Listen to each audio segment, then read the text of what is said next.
বন্দে মাতরম। প্রতিমা মণ্ডল, প্রতিমা মণ্ডল, প্রতিমা মণ্ডল, শওকত মোল্লা, শওকত মোল্লা, শওকত মোল্লা। এবার আমার আগামী লোকসভা নির্বাচনের আমাদের যিনি প্রার্থী মনোনীত হয়েছেন সেই প্রতিমা মণ্ডল মহাশয়ের সমর্থনে আজকের এই মিটিং। আজকের এই মিটিংয়ে উপস্থিত আছেন আমাদের দক্ষিণ 24 পরগনা জেলার সাধারণ সম্পাদক অর্থাৎ ক্যানিং পূর্বের বিধায়ক, যিনি ভাঙড় এবং সাতগাছিয়া দুই বিধানসভার পর্যবেক্ষক, আমার প্রিয় দাদা, আমার প্রিয় নেতা। আমি মনে করি দক্ষিণ 24 পরগনা জেলার সকলের প্রিয় নেতা, সকলের মনের মানুষ শওকত মোল্লা মহাশয়। উপস্থিত আছেন আমাদের জয়নগর বিধানসভা রূপকার, জয়নগর বিধানসভার উন্নয়নের কাণ্ডারি, জয়নগর বিধানসভা অলিতে গলিতে যার উন্নয়নের ছোঁয়া রয়েছে, আবাল বৃদ্ধ বনিতা থেকে শুরু করে সকলেই যাকে চেনেন, আমাদের সকলের প্রিয় প্রাণপ্রিয় বিধায়ক বিশ্বনাথ দাস মহাশয়, যার অক্লান্ত পরিশ্রমে এবং যার একান্ত চেষ্টা, যার সহযোগিতায় আজ আমি দক্ষিণ 24 পরগনা জেলা পরিষদের শিক্ষার কর্মাধ্যক্ষ হতে পেরেছি। ওনার চরণে আমার প্রণাম। উপস্থিত আছেন আমাদের জয়নগর 2 নম্বর ব্লকের তৃণমূল কংগ্রেসের সভাপতি, আমাদের সকল। আচ্ছা, সবাইকে প্রথমেই ধন্যবাদ জানাই। আমি সবার শুরুতেই, যেহেতু রমজান মাস চলছে, পবিত্র রমজান মাসের প্রীতি শুভেচ্ছা ভালোবাসা জানাচ্ছি। আজকে জয়নগর লোকসভা কেন্দ্রের আমাদের সর্বভারতীয় তৃণমূল কংগ্রেসের নেত্রী, রাজ্যের মাননীয় মুখ্যমন্ত্রী, দুটো পঞ্চায়েত সমিতির সভাপতি একটু আগেই উপস্থিত হলেন আমাদের সবার নেতা, সর্বভারতীয় তৃণমূল কংগ্রেসের, আমাদের দক্ষিণ 24 পরগনা জেলা তৃণমূল কংগ্রেসের আমাদের নেতা এবং রাজ্য তৃণমূল কংগ্রেসের সাধারণ সম্পাদক, ক্যানিং পূর্বের বিধায়ক, দুটো বিধানসভা, আমাদের ভাঙড় এবং সাতগাছিয়া বিধানসভার পর্যবেক্ষক। একটু আগেই আমার দাদা ঘোষণা করলেন জয়নগর যে সুন্দরবন সাংগঠনিক জেলার যে নির্বাচনী কমিটি হয়েছে, আগামী যে লোকসভা ইলেকশন একেবারেই দোরগোড়ায়, সেই লোকসভা ইলেকশনের প্রস্তুতি সভা আজকে। এই প্রস্তুতি সভায় উপস্থিত আছেন আমার আপনার ঘরের ছেলে, মনের মানুষ, বিধায়ক বিশ্বনাথ দাস থেকে আরম্ভ করে জেলা স্তরের নেতৃত্ব এবং প্রশাসনিক কর্তাব্যক্তি যারা আছেন, পঞ্চায়েত স্তরে যারা প্রশাসনিক কর্তাব্যক্তি এবং 2 নম্বর ব্লক সভাপতি গোপাল নস্করকে কিছু কথা বলার জন্য আমি আহ্বান করছি। আমি বক্তব্য রাখবো না, আমি শুধুমাত্র আশীর্বাদ, শুভেচ্ছা, ভালোবাসাই চাইব একজন প্রার্থী হিসাবে। আজকের এই সভায়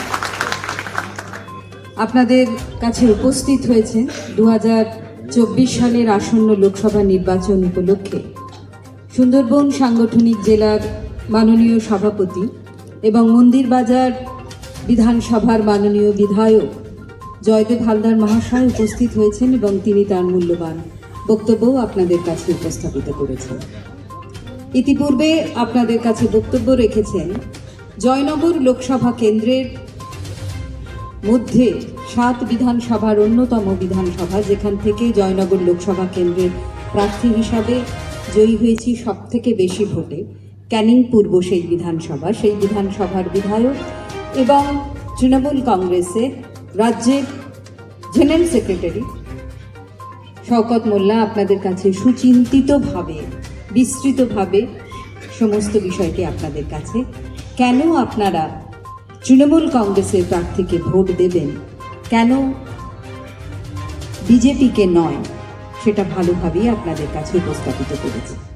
আজকের সভার সঞ্চালক তথা যাকে আপনারা দ্বিতীয়বারের জন্য জয়নগর বিধানসভা কেন্দ্র থেকে নির্বাচিত করে বিধানসভায় পাঠিয়েছেন, সেই বিশ্বনাথ দাস মহাশয়, মাননীয় বিধায়ক, তিনিও তার সঞ্চালক তথা তিনিও তার হয়তো বক্তব্য রেখেছেন, কারণ আমার আসতে একটু দেরি হয়ে গেছে, তার জন্য আমি দুঃখিত। এখানে উপস্থিত আছেন জয়নগর লোকসভা কেন্দ্রের মধ্যে একটি মাত্র পৌরসভা, জয়নগর মিউনিসিপ্যালিটি। সেই মিউনিসিপ্যালিটির চেয়ারম্যান মাননীয় সুকুমার দা এখানে উপস্থিত আছেন। এছাড়া জেলা পরিষদের কর্মাধ্যক্ষ থেকে জেলা পরিষদের সদস্যরা, গ্রাম পঞ্চায়েত সমিতির 2 সভাপতি এবং শাখা সংগঠনের সকল সভাপতিরা আশা করি আছেন। শাখা সংগঠন মানে SC ST যেমন আছেন, সেল আছে, মহিলাদের সেল আছে, কিষাণ সেল আছে, সংখ্যালঘুদের আছে, INTTUC আছে, সবাই এখানে নিশ্চয়ই উপস্থিত আছে। এবং আমাদের শাহজাদাপুর থেকে যিনি বহুবারের প্রধান ছিলেন, ব্লকের সভাপতি, সিনিয়র, অনেক আগে আমার বাবার সাথে কাজ করেছেন, গোপাল মাস্টার ভাই এখানে রয়েছে, তুহিন রয়েছে এবং আর সকল পঞ্চায়েতের সকল সদস্যরা রয়েছেন। পঞ্চায়েতের প্রধান, অঞ্চল সভাপতি থেকে আরম্ভ করে ত্রিস্তর পঞ্চায়েতের নির্বাচিত সকল প্রতিনিধিগণ এখানে আছেন। আর যারা সামনে আছেন তারাই হচ্ছেন মমতা বন্দ্যোপাধ্যায়ের কথায় যে এরাই আমার সৈনিক, এরা না থাকলে তৃণমূল কংগ্রেস নয়। আপনাদের এর আগে আমার মনে আছে, আর 10-12 দিনও হয়নি মনে হয়, আমি এই সভায় এসে এখানে বক্তব্য রেখেছি, শওকত এখানে ছিল। আমরা 10ই যে মার্চ ব্রিগেডে যে সভা ছিল গণগর্জন, সেইখানে আমরা সেই সভাকে সাফল্যমণ্ডিত করবার জন্য এখানে সকল উপস্থিত হয়েছিলাম এবং আপনাদেরকে আমন্ত্রণ করেছিলাম, নিবেদন করেছিলাম যাতে সেই সভা সাফল্যমণ্ডিত হয়। এখন আপনাদের সকলের উপস্থিতিতে আমরা ভারতবর্ষকে দেখিয়ে দিতে পেরেছি অভিষেক বন্দ্যোপাধ্যায়ের নেতৃত্বে এবং মমতা বন্দ্যোপাধ্যায়ের উপস্থিতিতে বাংলা যা পারে ভারতবর্ষের কোনো রাজনৈতিক দল তা পারে না। এবং আপনাদের সকলকে সেই জন্য বিনম্র চিত্তে নতমস্তকে প্রণাম জানাই যে আপনারা সেই সভাকে সাফল্যমণ্ডিত করতে, শিখরে পৌঁছে দিতে, সাফল্যের শিখরে আপনারা সকলে পায়ে পায়ে সেখানে উপস্থিত হয়েছিলেন, এর জন্য আমরা কৃতজ্ঞ।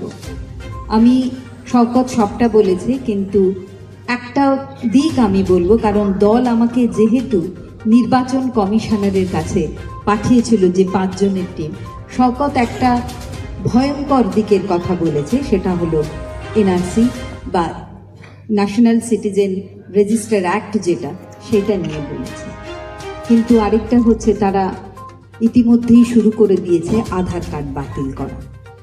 আমার সেখানে বক্তব্য ছিল যে এই যে আধার কার্ড ঠিক লোকসভা নির্বাচনের আগে আপনারা বাতিল করছেন, মানুষের মনে, পশ্চিমবাংলার মানুষের মনে ভয় হচ্ছে যে ভোটার তালিকা থেকে হয়তো তাদের নাম বাদ যেতে পারে এবং আগামী দিনে হয়তো তারা ভোট দেওয়ার অধিকারও হারাতে পারে এই 2024-এ। তাই আপনার কাছে আবেদন যে আপনি একটা অর্ডার ইস্যু করে দিন যাতে তাদের ভোটার তালিকা থেকে নাম বাদ না যায় এই আধার কার্ড উপলক্ষে যেটা ঘটনাটা ঘটছে। তিনি বলেছিলেন যে হ্যাঁ, আমরা জানিয়ে দেব যে কি ডকুমেন্টস নিয়ে গেলে